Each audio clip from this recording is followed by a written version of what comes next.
আসসালামু আলাইকুম ওরহমতুল্লাহি ওয়াবারাকাতু। আজ আমরা আলোচনা করব রমজানের গুরুত্বপূর্ণ মাসাইল নিয়ে।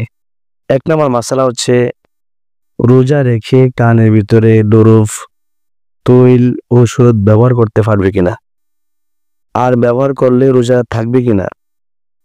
উত্তর হচ্ছে এই মাসালার ব্যাপারে মতভেদ রয়েছে।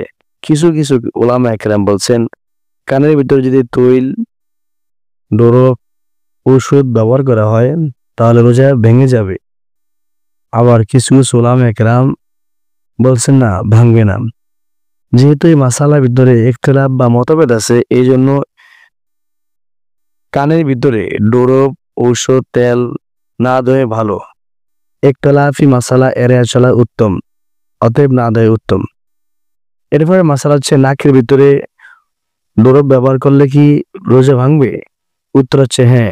সকল উলামা কেরাম এবারে একমত যে নাকের ভিতরে যদি ডুরুফ ব্যবহার করা হয় অথবা ঔষধ ব্যবহার করা হয় তাহলে এর দ্বারা রোজা ভেঙে যাবে। কাজা করতে হবে, একটার পরিবর্তে একটা রাখতে হবে।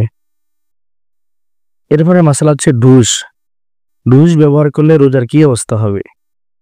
উত্তর হচ্ছে যে মানুষের শরীরে যখন জ্বর আসে, জ্বরকে নিয়ন্ত্রণ করার জন্য যে ডোজ ব্যবহার করা হয়, এই ডোজ ব্যবহার করার দ্বারা রোজা ভেঙে যাবে।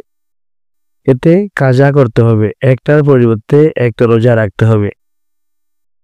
এরপরে প্রশ্ন হচ্ছে যে রোজা অবস্থায় কোনো মহিলা যদি তার পেশাবের রাস্তায় ঔষধ প্রবেশ করায় বা নিজের আঙ্গুলকে প্রবেশ করায় তাহলে রোজা ভাঙবে কিনা।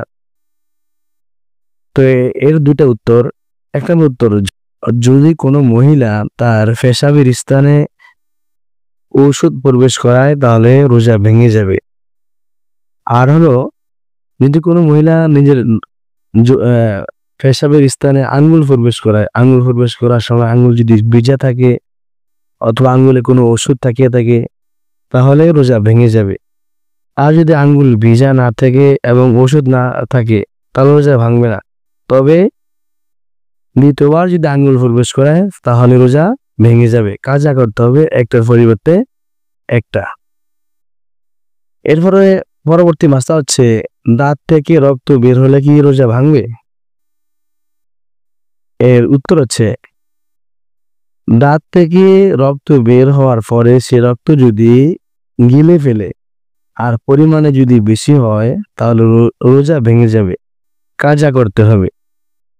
আর যদি পরিমাণে কম হয় আর তা গিলে ফেলে তাহলে রোজা ভাঙবে না। এখন বুঝবো কিভাবে যে পরিমাণে রক্তটা কম ছিল না বেশি ছিল। এর বোঝার উপায় হচ্ছে যে যখন সে থুতুর সাথে এই রক্তকে গিলে ফেলবে তখন তার হলক বা গলার ভিতরে যেটা যদি স্বাদ অনুভব হয় রক্তের, তাহলে বুঝতে হবে বেশি রক্ত, থুতু কম রক্ত বেশি, অতএব রোজা ভেঙে যাবে, কাজা করতে হবে। এরপরের মাসলা হচ্ছে সুবহে সাদেকের পরে এক ব্যক্তি সুবহে সাদেকের পরে খানা খাইছে, সে ঘুমিয়েছিল, ঘুম থেকে ওঠার পরে সে রাত বাকি আছে মনে করিয়া খানা খাইতেছে। খানা খাওয়ার পরে সকালে সে জানতে পারলো সে যে সময় খানা খেয়েছিল ওই সময় আর সুবহে সাদেক ছিল না, সেহরি খাওয়ার সময় বাকি ছিল না, বরং এটা সেহরি খাওয়ার টাইমের বাইরে চলে গেছে। তাহলে ওই ব্যক্তি সারাদিন রোজাদারের মধ্যে থাকবে, কিছু খাইবে না, পার করবে না, আর তার রোজাটাও হবে না।